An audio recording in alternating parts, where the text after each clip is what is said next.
Capítulo 2. El informe del inspector Legras.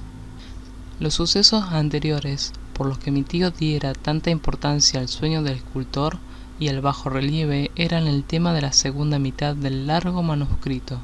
Ya una vez, parecía, el profesor Ángel había visto los odiosos contornos del monstruo anónimo, había meditado sobre los desconocidos jeroglíficos y había oído las sílabas que sólo la palabra Cthulhu podía traducir. Todo esto había tenido lugar en circunstancias tan sobrecogedoras que no es raro que persiguiese al joven Wilcox con preguntas y ruegos. Esta experiencia anterior había ocurrido 17 años antes, en 1908, mientras la Sociedad Americana de Arqueología celebraba su congreso anual. En San Luis, el profesor Ángel, por su autoridad y sus méritos, había desempeñado un papel importante en todas las deliberaciones, y a él se acercaron varios profanos que aprovechaban la oportunidad de la convocatoria para hacer preguntas y plantear problemas. El jefe de este grupo no tardó en convertirse en centro de atención de todo el congreso. Era un hombre de aspecto muy común, de mediana edad, que había hecho el viaje de Nueva Orleans a San Luis en busca de cierta información que no había podido obtener en su distrito. Se llamaba John Raymond Legras y era inspector de policía. Traía consigo el objeto de su viaje, una estatuilla de piedra repugnante y grotesca, aparentemente muy antigua, cuyo origen no había logrado determinar. No debe creerse que el inspector Legras se interesara por la arqueología. Todo lo contrario, su deseo de instruirse tenía como único origen razones puramente profesionales. La estatuilla, ídolo, fetiche o lo que fuese, había sido capturada meses antes en los pantanos boscosos del sur de Nueva Orleans, en el curso de una expedición contra una presunta ceremonia vudú. Tan singulares y odiosos eran los ritos que la policía comprendió que se hallaba ante un culto totalmente ignorado e infinitamente más diabólico que los de vudú. Los confusos e increíbles relatos arrancados por la fuerza a los prisioneros nada informaron sobre su posible origen. De ahí el deseo de la policía de consultar a alguna autoridad para identificar así el horrible símbolo y seguir las huellas del culto hasta sus fuentes. El inspector Legras no había esperado que su pedido provocara una impresión semejante. La aparición de la curiosa estatuilla bastó para excitar a los hombres de ciencia, y pronto todos rodearon al inspector para contemplar de cerca la diminuta figura cuya rareza y aspecto de genuina y abismal antigüedad abrían perspectivas tan misteriosas y arcaicas. Nadie reconoció la escuela escultórica de la que había nacido la estatua, y sin embargo centenares y hasta miles de años parecían haberse posado en la oscura y verdosa superficie de aquella piedra desconocida. La figura, que los miembros del Congreso pasaron de mano en mano para estudiarla con más minuciosidad, medía unos 25 centímetros de altura y estaba finamente labrada. Representaba un monstruo de contornos vagamente antropoides, pero con una cabeza de pulpo cuyo rostro era una masa de tentáculos, un cuerpo escamoso que sugería cierta elasticidad, 4 extremidades dotadas de garras enormes y un par de alas largas y estrechas en la espalda. Esta criatura, que exhalaba una malignidad antinatural, parecía ser de una pesada corpulencia y estaba sentada en un pedestal o bloque rectangular, cubierto de indescifrables caracteres. Las puntas de las alas rozaban el borde posterior del bloque. El asiento ocupaba el centro, mientras las garras largas y curvas de las plegadas extremidades hacían el borde anterior y descendían hasta un cuarto de la altura del pedestal. La cabeza de cefalópodo se inclinaba hacia adelante, de modo que los tentáculos faciales rozaban el dorso de las garras enormes que apretaban las elevadas rodillas. El conjunto daba una impresión de vida anormal, más sutilmente terrorífico a causa de la imposibilidad de establecer su origen. Su vasta, pavorosa e incalculable edad era innegable. Sin embargo, nada permitía relacionarlo con algún tipo de arte de los comienzos de la civilización. El material de la estatua encerraba otro misterio. No había nada parecido, en geología, en mineralogía, a aquella piedra jabonosa, verdinegra, de estrías doradas o iridiscentes. Los caracteres de la base eran igualmente desconcertantes, y ninguno de los miembros del Congreso, a pesar de que representaban a la mitad de las autoridades mundiales en este campo, pudo descubrir el más remoto parentesco lingüístico. Tanto la figura como el material pertenecían a algo increíblemente lejano, totalmente distinto de la humanidad que conocemos.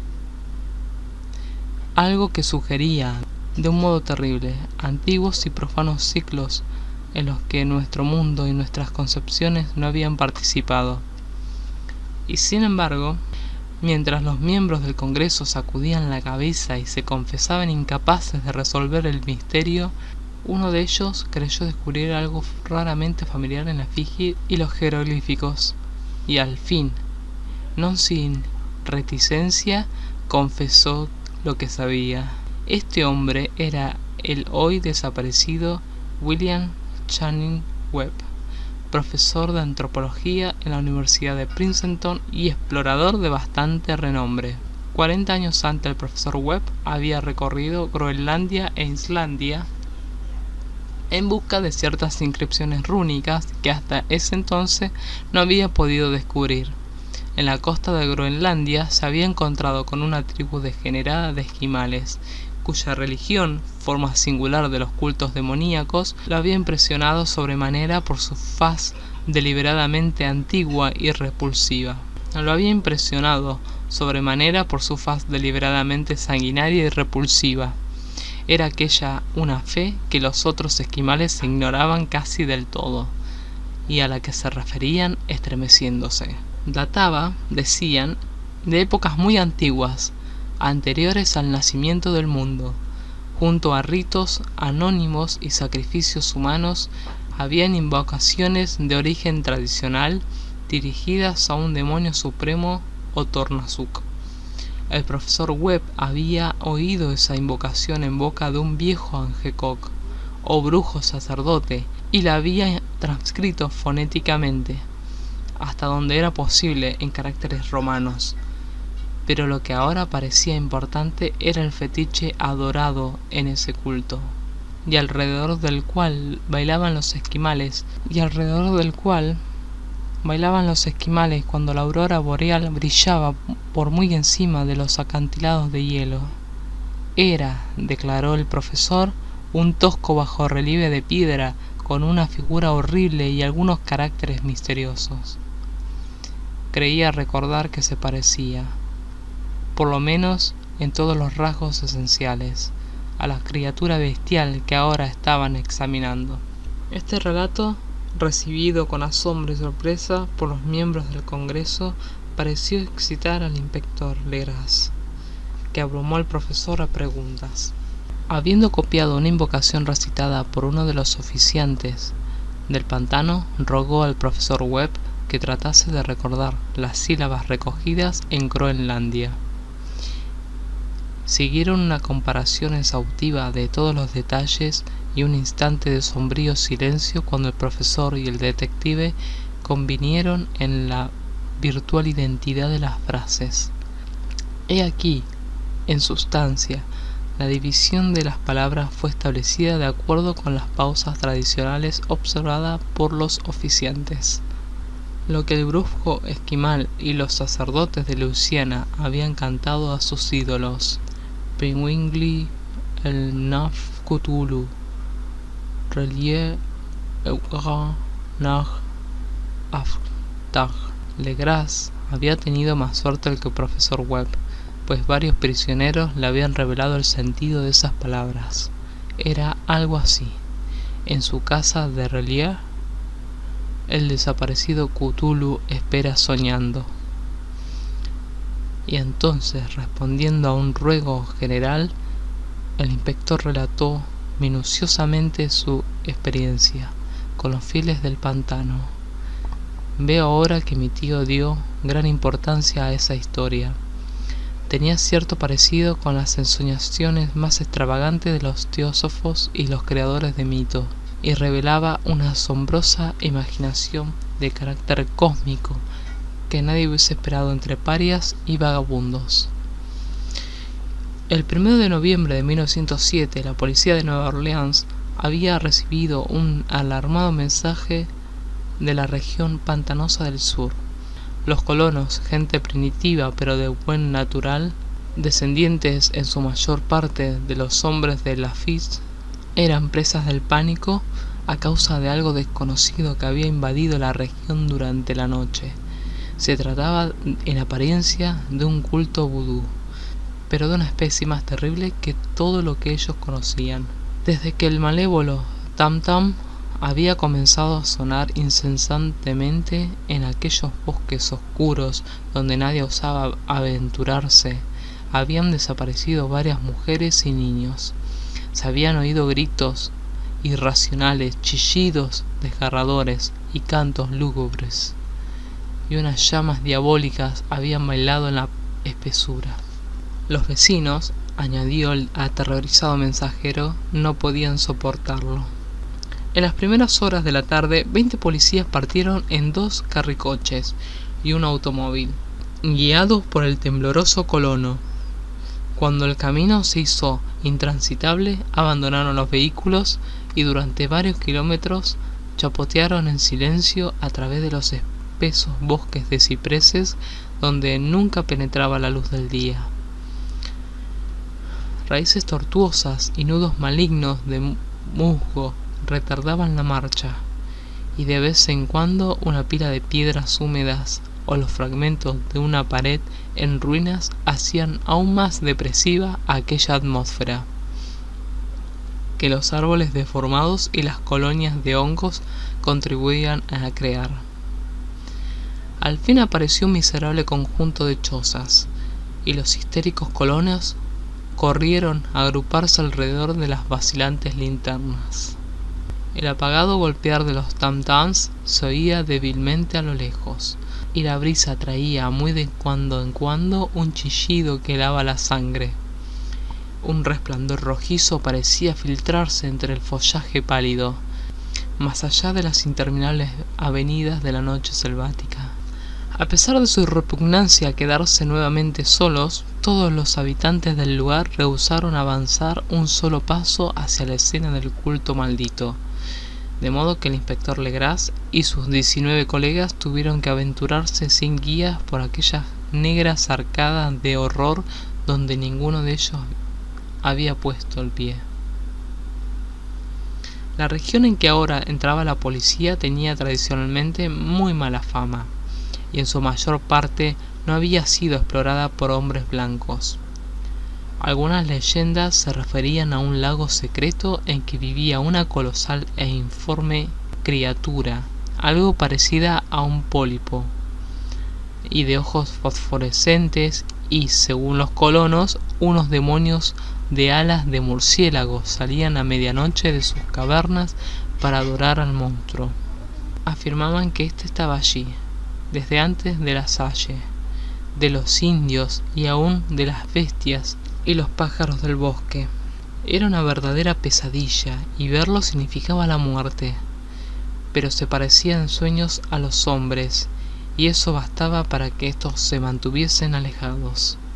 La orgía vudú se desarrollaba en los límites extremos del área aborrecida, pero aún así el emplazamiento era bastante malo, y eso quizás había aterrorizado a los colonos más que los chillidos o incidentes. Solo la poesía o la locura podían haber reproducido los ruidos que oyeron los hombres de Legras mientras atravesaban lentamente el sombrío pantano, acercándose a la luz rojiza y a los apagados tam-tams. Hay una cualidad vocal propia de los hombres, y una cualidad vocal propia de las bestias. Y nada más terrible que oír una de ellas cuando el órgano de donde proviene debería emitir la otra. Una furia animal y una licencia orgiástica se exacerbaban allí hasta alcanzar alturas demoníacas, con gritos y aullidos extáticos que retumbaban en los bosques tenebrosos como ráfagas pestilentes surgidas de los abismos del infierno.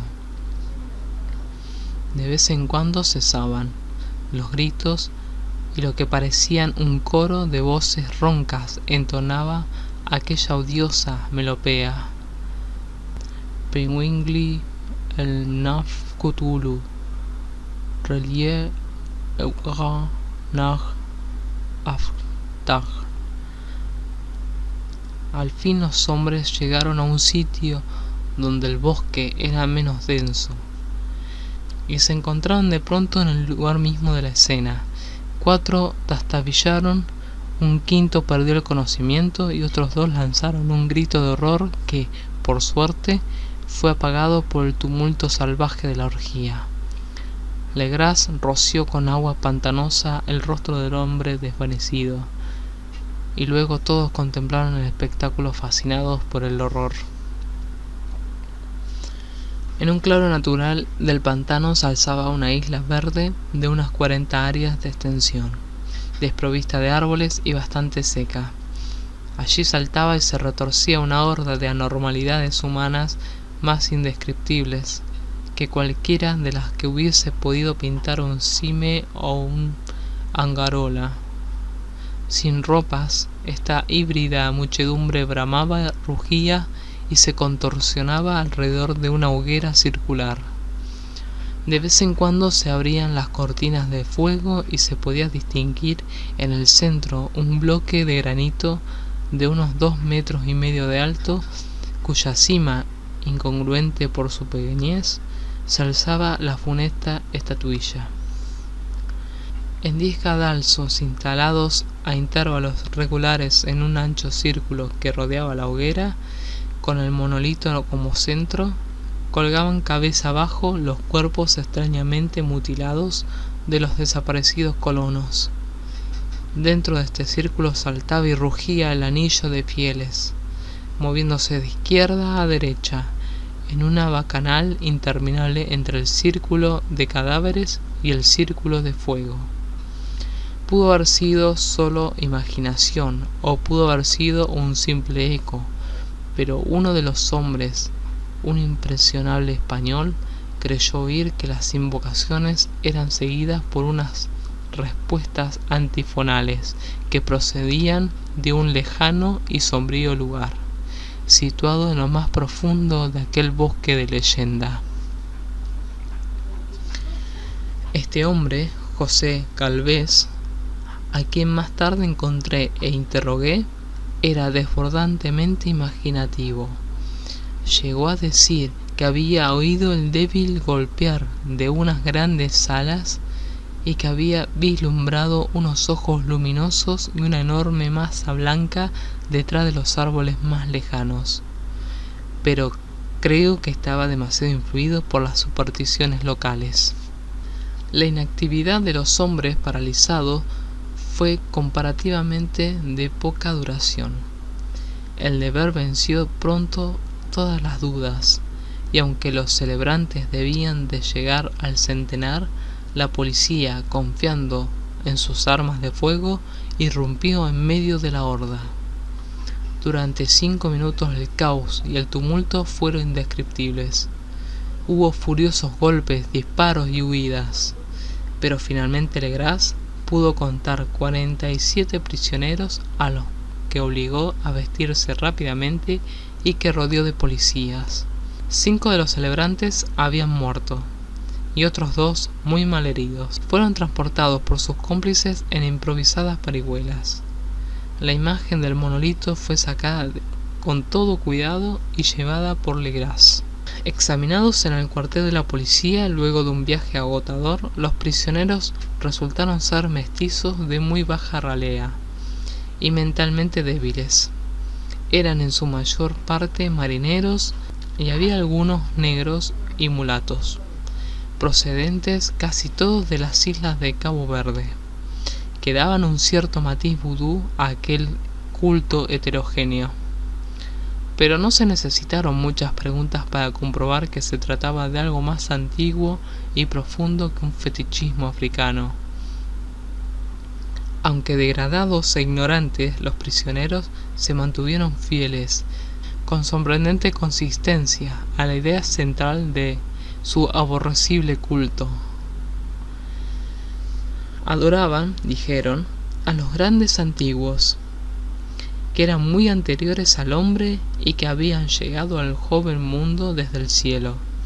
Estos antiguos se habían retirado ahora al interior de la tierra y al fondo del mar, pero sus cadáveres se habían comunicado en sueños con el primer hombre, quien inventó un culto que nunca había muerto. Este era ese culto, y los prisioneros dijeron que había existido siempre y que siempre existiría, ocultándose en lejanías desiertas y lugares retirados hasta que el gran sacerdote Cthulhu saliese de su sombría morada en la ciudad submarina de R'lyeh para reinar otra vez sobre la tierra. Algún día vendría, cuando los astros ocuparan una determinada posición, y el culto secreto estaría allí, esperándolo. Mientras tanto, no podían decir nada más. Se trataba de un secreto que ni la tortura podría arrancarles. La humanidad no era lo único consciente en la tierra, pues había unas formas que emergían de la sombra para visitar a sus escasos fieles. Pero estos no eran los grandes antiguos. Ningún ser humano había visto a los antiguos. El ídolo de piedra representaba al gran Cthulhu, pero nadie podía decir si los otros eran o no como él. Nadie era capaz de descifrar ahora la antigua escritura. Muchas cosas se transmitían oralmente. La invocación ritual no era el secreto. Este no se comunicaba nunca en voz alta. El canto significaba: en su casa R'lyeh, el desaparecido Cthulhu espera soñando. Solo 2 de los prisioneros fueron juzgados bastante cuerdos, y se los ahorcó. El resto fue enviado a diversas instituciones. Todos negaron haber participado en los crímenes rituales, y afirmaron que los culpables de aquellas muertes eran los Alas Negras, que habían venido hasta ellos desde su refugio inmemorial en el bosque encantado. Pero nada coherente se pudo saber de aquellos aliados misteriosos. Lo que la policía logró obtener salió en su mayor parte de un viejísimo mestizo llamado Castro, quien pretendía haber tocado puertos distantes y hablado con los jefes inmortales del culto en las montañas de China. El viejo Castro recordaba fragmentos de odiosas leyendas que empequeñecían las especulaciones de los teósofos y hacían de nuestro mundo algo reciente y fugaz. En siglos muy lejanos otros seres habían gobernado la tierra. Habían vivido en grandes ciudades, y sus vestigios podían encontrarse aún. Le habían dicho a Castro los inmortales de China en unas piedras ciclópeas de algunas islas del Pacífico.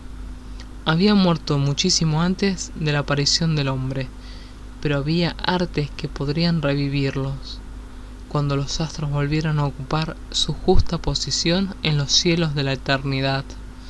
Estos seres indudablemente procedían de las estrellas y habían traído sus imágenes con ellos.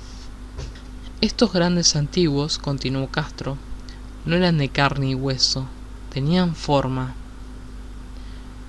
¿No lo probaba acaso esta imagen estelar? Pero esa forma no era material. Cuando las estrellas eran propicias, iban de mundo en mundo a través del cielo.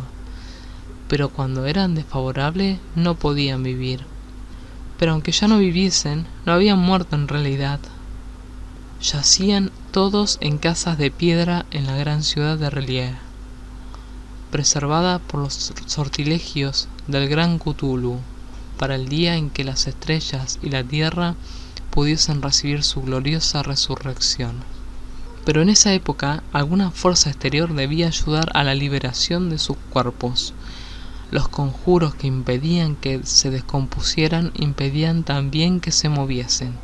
Y los antiguos tenían que contentarse con yacer y pensar en la oscuridad mientras que transcurrían millones de años. Conocían todo lo que ocurría en el mundo, pues su lenguaje consistía en la transmisión del pensamiento. En ese mismo instante hablaban en sus tumbas, cuando, luego de un caos infinito, aparecieron los primeros hombres. Los grandes antiguos hablaron a los más sensibles, volteándoles los sueños. Aquellos primeros hombres, murmuró Castro, establecieron el culto con que se adoraba a los ídolos de los grandes antiguos, ídolos traídos de estrellas oscuras en una época infinitamente lejana. Ese culto no moriría hasta que las estrellas volvieran a ser favorables. Los sacerdotes sacarían entonces al gran Cthulhu de su tumba para que reviviese a sus vasallos y volviera a asumir su reinado en la tierra. Ese tiempo sería fácil de conocer, pues entonces la humanidad se parecería a los grandes antiguos, salvaje y libre, más allá del bien y del mal, sin moral y sin ley. Y todos los hombres gritarían y matarían y gozarían alegremente. Los antiguos liberados enseñarían nuevos modos de gritar y matar y gozar, y el mundo entero ardería en un holocausto de libertad y éxtasis. Mientras tanto, el culto, con apropiados ritos, debía conservar el recuerdo de aquellos días antiguos y presagiar su retorno. En los primeros tiempos, algunos hombres escogidos habían hablado en sueños con aquellos seres, pero luego algo había pasado. La gran ciudad de piedra de R'lyeh, con sus monolitos y sepulcros, se había hundido bajo las olas y las aguas de los abismos, con ese misterio primigenio en que nadie había pensado ni siquiera en penetrar. Habían irrumpido esas citas espectrales, pero los recuerdos no morían, y los altos sacerdotes afirmaban que cuando los astros fuesen favorables, la ciudad volvería a la superficie.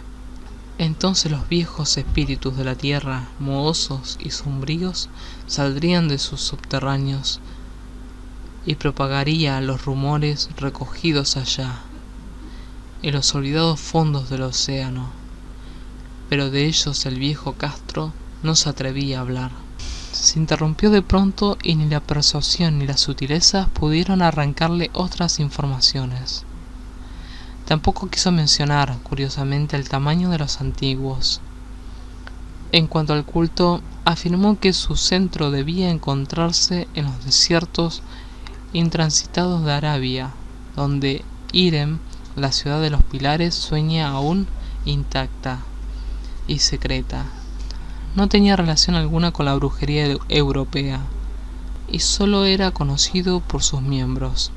Ningún libro aludía a él, aunque los chinos inmortales decían que en el Necronomicon del árabe loco Abdul al-Azred había un sentido oculto que el iniciado podía interpretar de muy diversas maneras, especialmente en el tan discutido dístico: no está muerto quien puede yacer eternamente, y con el paso de los años la misma muerte puede morir. Legras, profundamente impresionado y no poco intrigado, había buscado sin éxito las filiaciones históricas del culto. Castro aparentemente había dicho la verdad al afirmar que era un secreto. Las autoridades de la Universidad de Toulon no pudieron arrojar luz alguna sobre el culto o la imagen, y ahora recurría a las mayores autoridades, y se encontraba nada menos que con el episodio de Groenlandia del profesor Webb. El ferviente interés que despertó el relato de Legras, corroborado por la presencia de la estatuilla, tuvo algún eco en las cartas que intercambiaron luego los miembros del Congreso, pero apenas alguna mención en el informe oficial. La prudencia es preocupación primordial de aquellos que se enfrentan a menudo con la charlatanería y la impostura. Legras prestó durante un tiempo la estatua al profesor Webb, pero a la muerte de este último le fue devuelta, y está desde entonces en su casa. Allí la he visto no hace mucho tiempo. Es de veras algo estremecedor, e indiscutiblemente parecida a la escultura labrada en sueños por el joven Wilcox. No me asombró que mi tío se hubiese excitado con el relato del joven. ¿Qué pudo pensar al saber, ya enterado de la información recogida por Legras, que un joven sensible no solo había soñado la figura y los jeroglíficos de las imágenes del pantano y de Groenlandia, sino que también había oído en sueños 3 de las palabras de la fórmula repetida por los maestros de Luisiana y los diabólicos esquimales? Era natural que el profesor Ángel hubiese iniciado instantáneamente una minuciosa investigación, aunque yo en mi fuero interno sospechaba que el joven Wilcox había oído hablar del culto y había inventado una serie de sueños para acrecentar el misterio ante los ojos de mi tío. El relato de los otros sueños y los recortes coleccionados por el profesor parecían corroborar la historia del joven, pero mi bien fundado racionalismo y la total extravagancia del asunto me llevaron a adoptar las conclusiones que estimé más razonables. De modo que, después de estudiar otra vez el manuscrito y comparar las notas teosóficas y antropológicas con la descripción que del culto había hecho Legras, viajé a Providence para ver al escultor e increparle por haberse burlado de tal modo de un sabio anciano.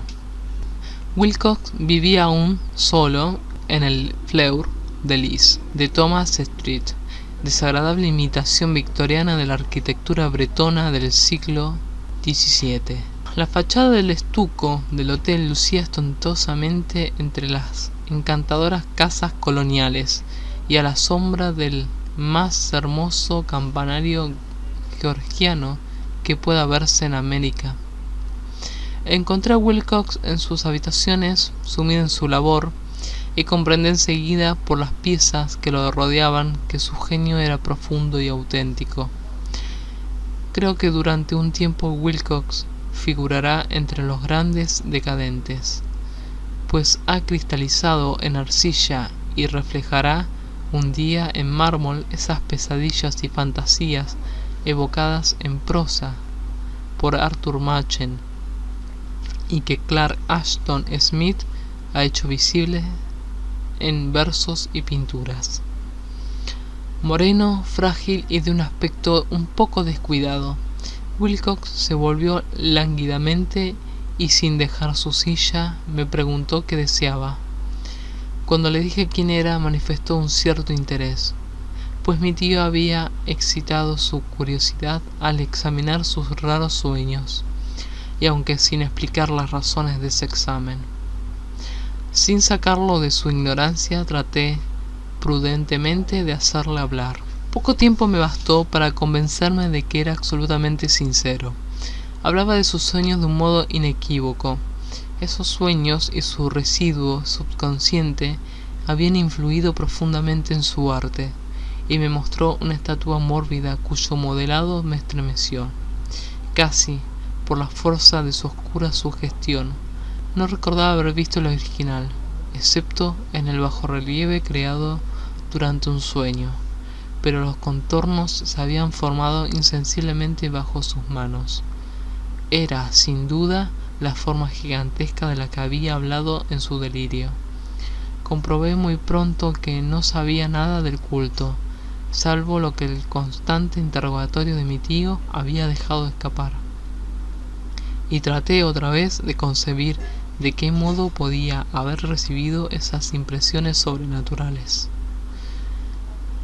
Hablaba de sus sueños de un modo extrañamente poético, haciéndome ver con terrible claridad la ciudad ciclópea de piedra verde y musgosa, cuya geometría, añadió curiosamente, era totalmente errónea, y oí otra vez con un temor expectante la subterránea llamada mental Cthulhu Ftang. Cthulhu Ftang. Esas palabras figuraban en la temible invocación que evocaba el sueño vigilia de Cthulhu en su bóveda de piedra de relieve. Y a pesar de mis racionales ideas me sentí profundamente perturbado. Wilcox era indudable. Había oído hablar casualmente del culto y lo había olvidado enseguida en la masa de sus lecturas y concepciones igualmente fantásticas. Más tarde, en virtud de su impresionante carácter, el culto había encontrado un modo de expresión subconsciente en los sueños. El bajorrelieve de arcilla y la estatua que yo estaba ahora contemplando, de modo que la superchería había sido involuntaria. El joven tenía unos modales un poco afectados y un poco vulgares, que me desagradaban de veras, pero yo ya estaba dispuesto a admitir tanto su genio como su honestidad. Me despedí amablemente y le deseé todo el éxito que su talento prometía. El asunto del culto continuó fascinándome, y a veces imaginaba poder adquirir un gran renombre investigando su origen y relaciones. Visité Nueva Orleans, hablé con Legras y otros de los que habían participado en aquella expedición.